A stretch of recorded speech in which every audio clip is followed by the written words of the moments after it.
Hello and welcome into another episode of Locked On Wolves. Today on the show, more Jaylen Clark minutes, please. We'll talk about if the Wolves need to play smaller in order to get Clark more minutes, including recent successful smaller Jaylen Clark lineups. We'll also look at what's gone wrong over the past week plus as the Wolves' winning streak came more than crashing back down to earth. What areas were the Wolves so good at during the winning streak that have now just not come through for them in this streak of losing 3 out of 4. It's all upcoming. Welcome in. You are Locked On Wolves.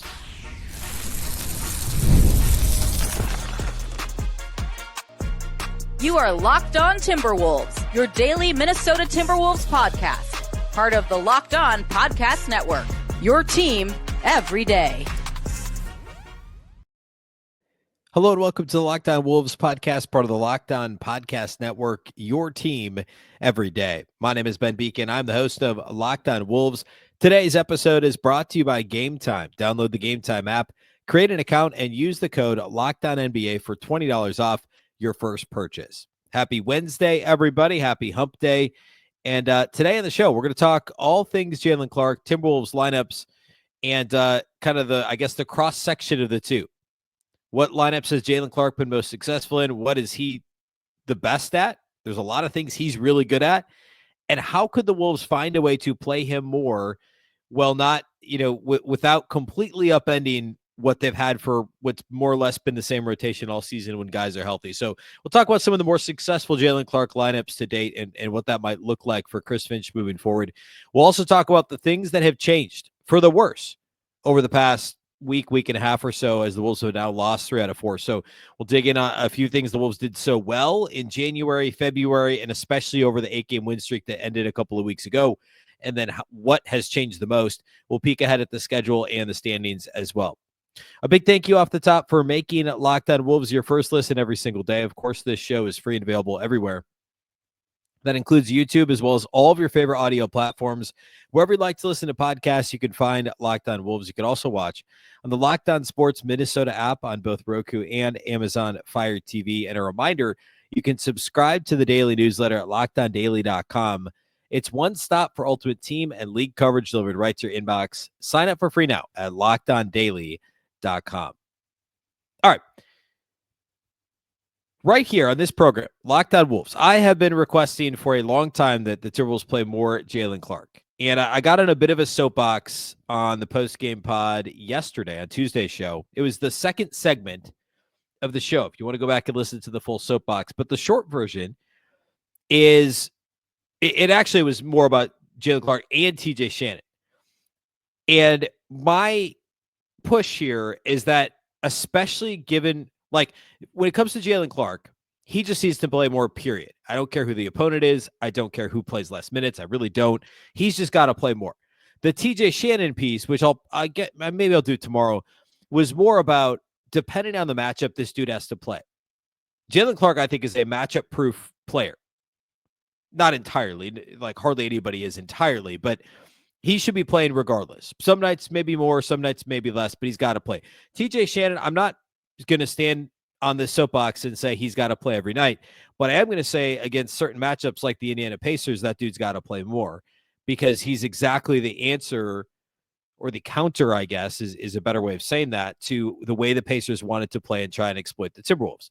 When it comes to Jaylen Clark, he's just straight up a winning player. I don't care how you slice and dice it. He's a winning player. And before I get into some of the lineup stuff, I want to point out just how good he's been, albeit he's only played in 31 games. Dude only has 443 NBA minutes to his name. So I want to be really clear about the small sample size nature of all of this. I get it. And, caveats apply. However, Jaylen Clark has a steal rate of 3.9%. Okay? 3.9%.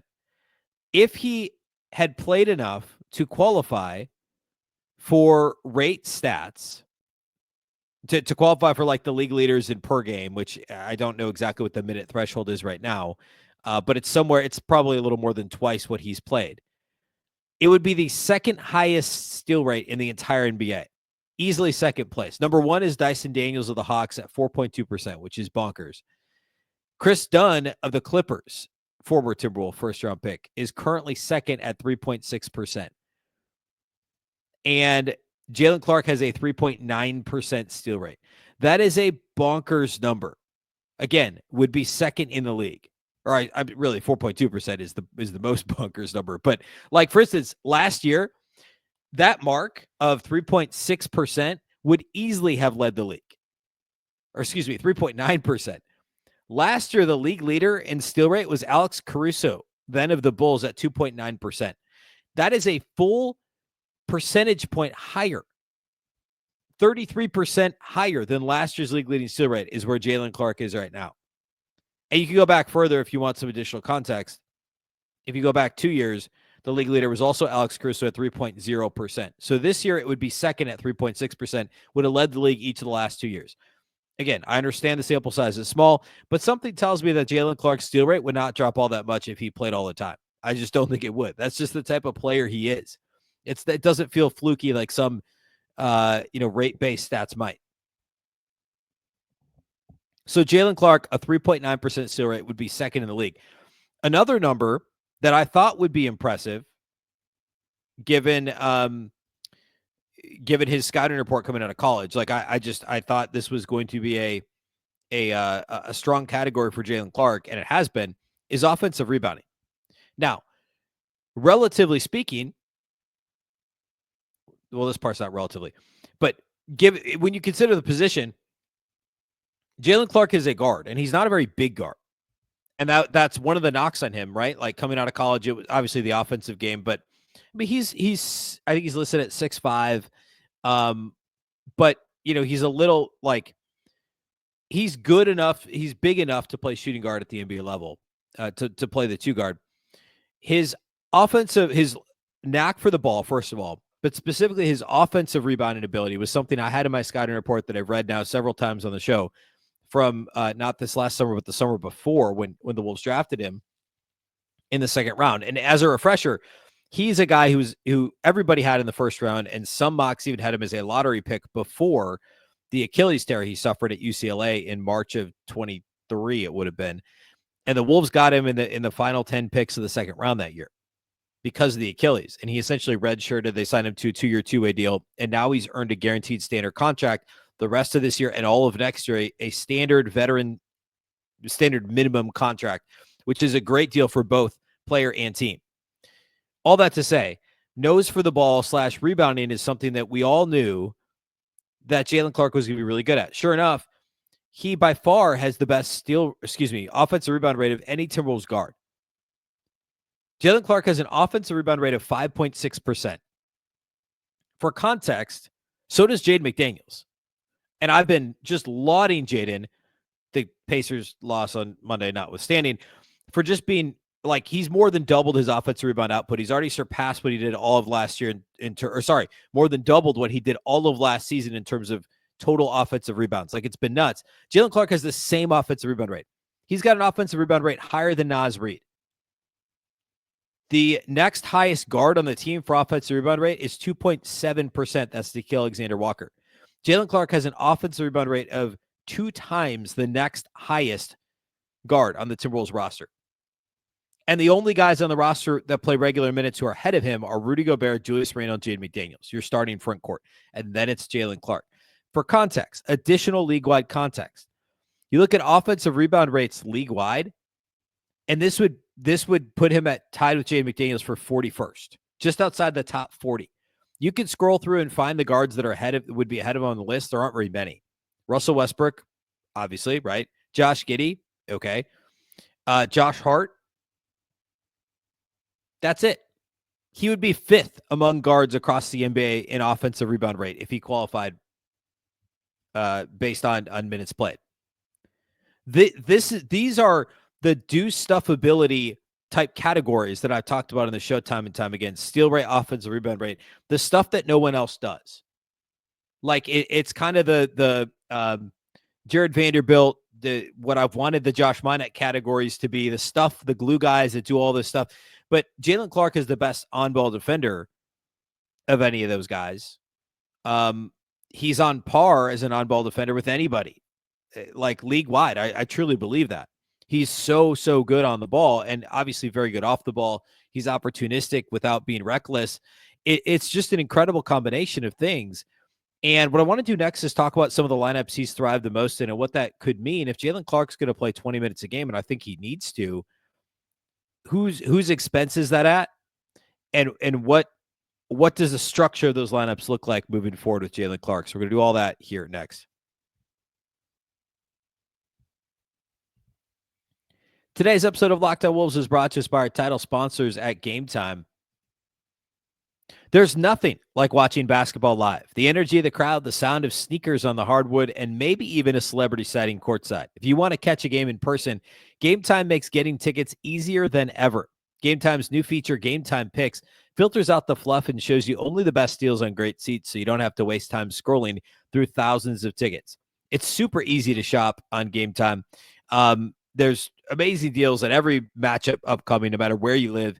They have amazing deals. Actually, they call them super deals that highlight the best bang for your buck. And one of my favorite things, you can look at the seat views before you buy, and that way you know exactly what your seat, like the view from your seat, is going to look like. Plus, there's no surprise fees, and they have a lowest price guarantee, so you can book with total confidence. Take the guesswork out of buying tickets with Game Time Picks. Download the Game Time app, create an account, and use the code LOCKEDONNBA for $20 off your first purchase. Terms apply. Again, create an account, redeem the code LOCKEDONNBA. That's LOCKEDONNBA for $20 off. Download Game Time today. What time is it? Game time.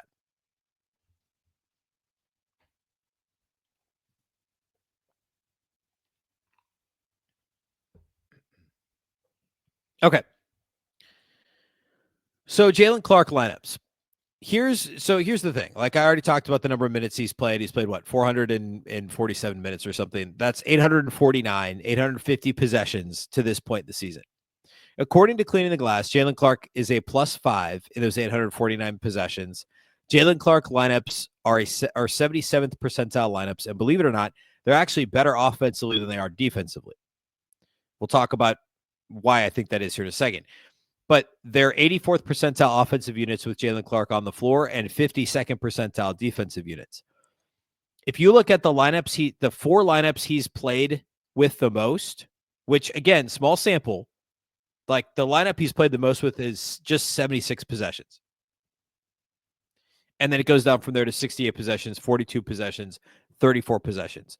So the 4 lineups he's played with the most, none of them include Rudy Gobert. And only 2 of them include Jaden McDaniels, who are almost certainly the Timberwolves' best 2 defensive players. Only 2 of them include Nickeil Alexander-Walker, who's maybe next on that list. So he's not playing with other great defensive players. And that would be why the Jaylen Clark lineups are not dominant defensively and are merely really treading water to this point. Now, the best Jaylen Clark lineups, which is a different category, 2 of the top 3, and in fact, the top 2 do include Rudy Gobert. Okay? So the lineup he plays the most with, 76 possessions, is with Anthony Edwards, Nickeil Alexander-Walker, Jaden McDaniels, and Naz Reid. It's a dominant offensive unit and actually a pretty good defensive unit as well. And overall, they're a plus 19.8. So you get scoring from Ant and Naz and a little bit from Jaden here recently, and you get length defensively from Jaden, Nickeil Alexander-Walker, Ant, Jaylen Clark, and you have Naz Reid at the 5, but a smaller lineup with Jaden at the 4. The next most used lineup is nowhere near as successful. It's the same lineup, but it's with Mike Conley on the floor instead of Nickeil Alexander-Walker. That's interesting. And it's worse on both ends. Okay, so you take Alexander-Walker off, you put Mike Conley on, it's a worse lineup. The next most used lineup actually has Jaylen Clark. Clean the Glass has him listed as the 4, but it's the same lineup as the first lineup I listed, but with Dante DiVincenzo instead of Jaden McDaniels. So Naz at the 5, and your backcourt is DiVincenzo, Ant, Alexander-Walker, and then Jaylen Clark listed at the 4. That's a plus 7.9 unit with Jaylen Clark at the 4. So you want to talk about small lineups. The top 2 have McDaniels at the 4. The next one, Naz is the only big on the floor. It's Naz and 4 guards. Now, the best lineups with Jaylen Clark, the very best one has only played 29 possessions together, so ultra small sample size, but they're a plus 66.1 and scoring over 148 points per 100 possessions and holding opposing offenses to 82.1 points per 100 possessions. That is with Mike Conley, Nickeil Alexander-Walker, Naz Reid, and Rudy Gobert. Talk about a long lineup with Rudy, Naz, Alexander-Walker, and Jaylen Clark all on the floor together with Conley at the point. That's a plus 66.1 unit. The next best lineup also has Rudy, Jaylen Clark, and Alexander-Walker on the floor, but instead of Conley and Naz, it's McDaniels and Anthony Edwards. So the most successful Jaylen Clark lineup has two bigs with Naz and Rudy. The next two most successful have McDaniels at the 4 and our smaller lineups. The second most used also is McDaniels at the 4. And the third most successful with any real volume and third in terms of usage has Jaylen Clark at the 4. So what does that tell us? Number one, Jaylen Clark and Rudy Gobert together are filthy defensively. And I'll pull that exact number here in a second, okay? But this is just based on Jaylen Clark lineups. Jaylen Clark and Rudy Gobert together are filthy defensively, okay? Number two, Jaylen Clark has thrived in smaller lineups. One of those lineups I just mentioned has Naz at the 4. None of them have Julius Randle at the 4. That's the fourth most used lineup, and it's a negative 6.6.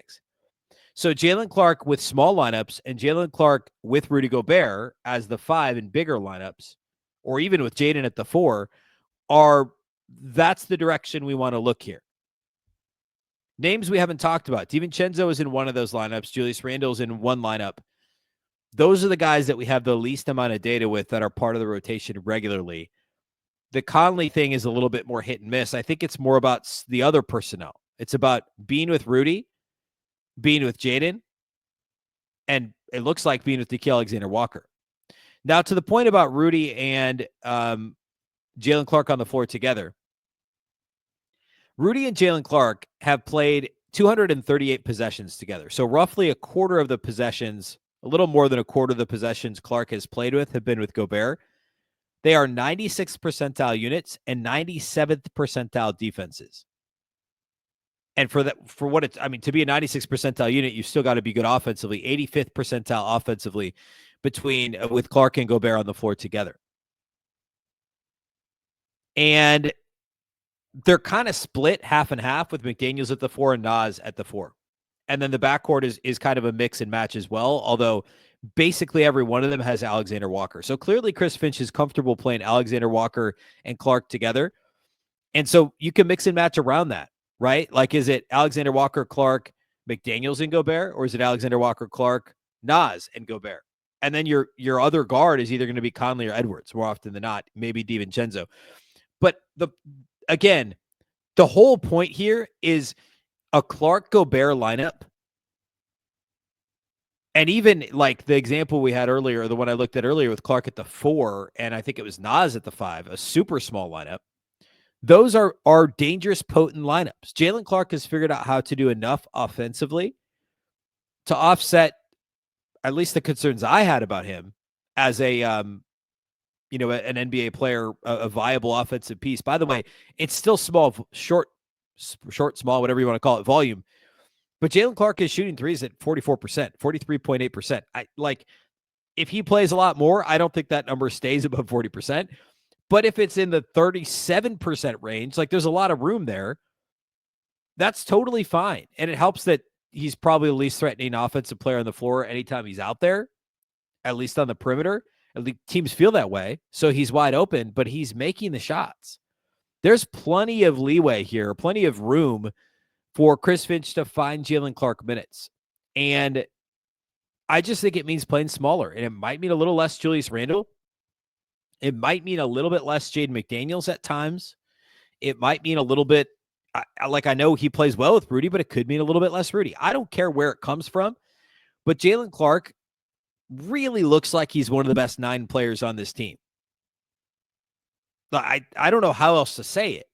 But that's what it looks like. And I don't think this is a case of him being overextended. I don't think this is a case of you look at someone's win shares per 48 or whatever, and you say, oh, they're a superstar. Well, guess what? They're a superstar in their role at 12, 16, 18 minutes a game. I think Jaylen Clark, I'm not saying he's a superstar, but I think he's a legit rotation guy that needs 20 minutes a game. And I don't think his impact becomes less if he's given those minutes. I really don't. Because of the way he plays and the level of defender he is. And by the way, he's averaging 14 minutes a game at this point. Like he's regularly playing 18, 19 minutes a game. I just think it needs to be more than that. And it needs to be like cemented regular minutes. Again, I just think it depends on the night, like who's losing some of those minutes here and there. But I don't think it has to come only from DiVincenzo, Alexander Walker, Mike Conley, although Mike Conley is probably the obvious place to take some of those minutes away. But I don't care how you do it, Chris Finch, but you got to find a way to get Jaylen Clark on the floor more often. I think that's going to be super important for this team moving forward. And the obvious candidates to lose minutes would be Conley, secondarily, Alexander Walker, and then some of the bigs. I think you can trim back a little bit, play a little bit smaller. Yes, matchups do matter. We'll talk about some of the upcoming games here in a minute. But just find a way. You just got to find a way to get your best players on the floor. And I think we're there with Jaylen Clark. He's that impactful. All right, let's talk about some of the things the Wolves have suddenly stopped doing well or started doing poorly, however you want to look at it. We'll do that here next.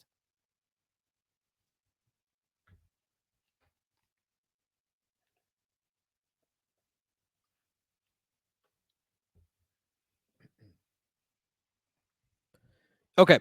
The Timberwolves recently went on an 8-game winning streak. There are a number of things they did really well. One of the things we highlighted that they've done really well, really since January 1st, was offensive rebounding. And that became a focus of what the Wolves were doing. Going back to January, early February, there were those games like, I think those consecutive wins against like the Bulls and the Rockets. It might have been post-game against the Rockets. Chris Finch talked, this is like first week of February. Chris Finch talked extensively about how, look, offensive rebounding is a big part of our game now. Like the short version is teams are contesting and releasing down the floor to try and score the other direction, to try and get transition opportunities, not just against the Wolves, but broadly across the league. That's a normal thing. So if you have 1 to 2 guys contesting and releasing, but you keep 5 guys on the offensive boards to rebound, you've now got 5 guys who are facing the basket, can see where the ball is going. Finch didn't say all this, but it's, in my mind, common sense, basketball-wise. You've got 5 guys that can see where the shot went up and where it's going off the rim, and there's only 3, maybe 4 defenders who start with their back to the basket, who now have to turn box out, locate the ball, and get it. And the offensive players have their momentum going to the rim and all those things. It's a clear advantage, and it's a bit of a market inefficiency in a sense. And the Wolves have done a really good job, or we're doing a really good job of exploiting that and saying, look, maybe we will crash our own glass. And if we score that way and then still get hopefully back in transition after what should be a made basket, we'll be all right. And it'll all come out in the wash and we'll be ahead, even if we give up 1 or 2 transition buckets a game. And frankly, like they were doing it anyway, right? Like they're still doing it. So why not increase your chances? You're going to score on the offensive glass. And we've seen Jaden McDaniels, as I mentioned earlier in the show, his offensive rebound numbers have gone through the roof. Rudy's picked it up lately. Even Ant's picked it up lately. We've seen the guards do a better job of crashing and kind of getting those intermediate rebounds that land, plus or minus the free throw line, kind of free throw line extended across the floor. The Wolves have done a much better job there. However, really since I would say right before, at the beginning part of the winning streak and then right at the end of the winning streak, the offensive rebound was actually starting to tail off a little bit during the win streak. Like you go back to the first 4 games of that 8-game win streak, and they didn't offensive rebound much at all against Phoenix. They didn't really have to. Philadelphia, Charlotte, and Miami. Then they had really good rebounding games to kind of close out the winning streak. It was a big part of the win over Denver. And then it's just been non-existent outside of the shorthanded Zionless Pelicans game the other night. 3 out of the last 4 games, the Wolves have had an offensive rebound rate below 25%, which is just not in line with what we've seen from them since January 1st. So, I don't think this is a case of the Wolves changing their scheme here. This is effort. Rebounding is about trying to do it schematically, especially when it comes to offensive rebounding, and what your plan is there. And yes, there's technique, and you need to have guys who are natural rebound, guys like Kevin Love who know so good at the angles and the geometry of it. They have a good sense for where the ball should go, right? And there's guys that are incredible athletes that can rebound that way. But the most important thing is putting your mind to it and putting forth the effort. And the Wolves, I don't think, have changed the scheme. They've just not tried on the offensive glass. That was clear against the Pacers. I thought it was clear in the first game against the Pelicans. Actually, the first game against the Pacers, too. Like, that's an issue. And I think that's clearly what's been going on here of late when it comes to rebounding. I think it's more indicative of effort than it is scheme this time around. Early in the season, I would say it was more scheme than anything else. Now it's effort. Another thing would be three-point shooting. We kind of talked ad nauseum about how the Wolves were just dominating teams in the three-point shooting category during the 8-game win streak and like routinely scoring between 15 and 20 plus points per game more than their opponent outside the arc. That has dried up. And part of it is regression to the mean. I think guys that were making threes like crazy during that streak are now missing. But the other piece of it is allowing opponents to shoot semi-open threes and gain confidence, and that's been a problem as well. That's an area that they've gone the wrong direction. And then the other one where they've gone the wrong direction would be turnover rate. Such a big problem early in the year, one of the 5 worst teams in the league for the longest time, and they really, truly cleaned it up. That's actually probably the category that they improved the most in, specifically during that win streak, was they just didn't turn it over that much. And that stopped again. Really, it kind of started to tail off toward the end of the win streak, the Denver game, the Orlando game. And then the 2 games against the Pelicans and this last loss against the Pacers, the Wolves have been sloppy with the basketball. You know, Ant has been, he's had a few, it's like 1.5 times per game. He dribbles the ball off his foot to somebody, just mishandles the ball, give him somewhat of a pass in this last Pacers game because of the brace he had covering the cut on his hand. But I mean, that's part of it. Julius Randle's had some bad turnover games. They just have gone back to not taking care of the basketball, gone completely the wrong direction. Now, the upcoming schedule is still relatively forgiving. I mean, they've got the Suns next on Friday night. The Wolves last played the Suns the beginning of March. It was actually the first game of this winning streak. They held the Suns to 98 points and won by 18. And at the time, it really looked like 2 teams going in opposite directions. Well, now Phoenix is actually playing much better than they had been. And we'll preview that matchup, more in earnest on Friday. But Phoenix has gotten all the way back up to 10th. They had flipped with Dallas for a long time. Phoenix has actually won 4 straight games and is in 10th place, tied for 9th, actually, with the Kings. They're still 5.5 back from Minnesota in 8th, who Minnesota is virtually tied with the Clippers, who lost again. And actually the Warriors lost again too. So the Wolves are still somehow only a half game out of 6th and tied for the 7th spot. Phoenix isn't exactly threatening that. They're almost locked into that 9-10 game at this point. I shouldn't say that. They're locked into the 9-11 range. And still need to fight off Dallas. So Phoenix is playing for their play-in lives, and Minnesota's got to come to play. I know that offensive rebounding against Phoenix should be easy, but it may not be with the way the Suns have been playing lately. So Phoenix is up next. That's Friday night for the Wolves back at Target Center, and then Detroit on Sunday. We'll talk about that game later in the week too, but the Wolves lost to Detroit back in early January. And of course, Detroit is a much better team now, I think, that anybody really thought they would be. They've got an identical record to the Wolves, which is just kind of crazy. But credit to JB Bickerstaff, former Timberwolves coach, former Gopher, for helping to turn that squad around. But that's another one we'll preview. Thankfully, both those I say thankfully, they're both at Target Center, but we know the Wolves have struggled at home. And then the 5-game road trip with Denver, Brooklyn, Philly, Milwaukee, and Memphis. They'll be favored in probably half of those games, 3 of those 5 games. Well, actually, maybe not. Maybe only Philadelphia and Brooklyn, so maybe 2 of the 5. So a close finish to the year is imperative here. The Wolves have a legit shot of getting out of the play-in, but they're just as likely to be in 8th and go on the road for the first game of the play-in. So later in the week, we will preview the matchups against Phoenix and Detroit, 2 teams we haven't seen all that, especially in the case of Detroit, not much of it all this season. So that's all upcoming later in the week. That's all we got for you today. Big thank you for making Locked On Wolves your first listen every day. Of course, this show is free and available everywhere. That includes YouTube, as well as all of your favorite audio platforms, wherever you like to listen to podcasts. You can find Locked On Wolves. You can also watch on the Locked On Sports Minnesota app on Roku and Amazon Fire TV. And you can also subscribe to the daily newsletter at LockedOnDaily.com. It's one stop for ultimate team and league coverage delivered right to your inbox. Sign up for free now at LockedOnDaily.com.